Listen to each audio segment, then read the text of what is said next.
আলাইকুম বন্ধুরা,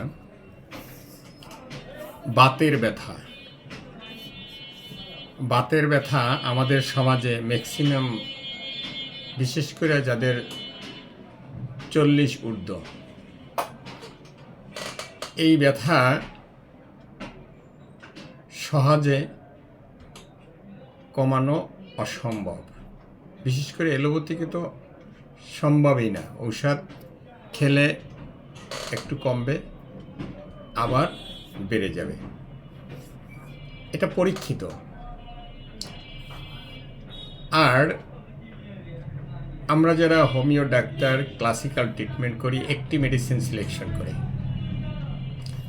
এতে আমাদের অনেক মেডিসিন আছে।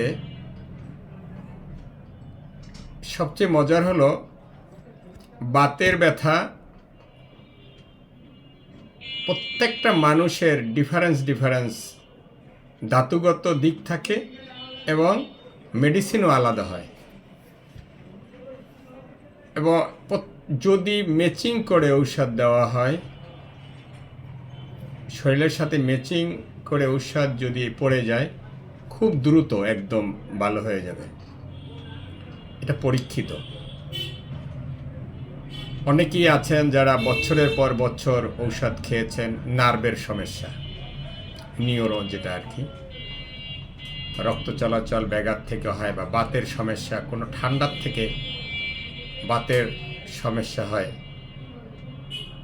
এটা সাধারণত লক্ষণ ভিত্তিক, শারীরিক, মানসিক এবং যে পিকুলিয়া লক্ষণ এবং বংশগত কিছু ব্যাপার থাকে, সেগুলি নিয়ে আমরা যখন একটি মেডিসিন সিলেকশন করে দিলে দেখা যায় সাথে সাথেই কাজ করে।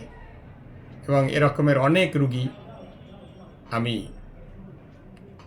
আপনাদের ভিডিওর মাধ্যমে দেখিয়েছি যে কিভাবে রুগী ভালো হয়। একটা রুগীর কথা বলবো, সে 3.5 লক্ষ টাকা খরচা করে আসছে ইন্ডিয়ার থেকে, ভালো হয়নি। আমি বাধা দিয়েছিলাম যে একটা সপ্তাহ আমার ঔষধ খান, কিন্তু সে খায়নি।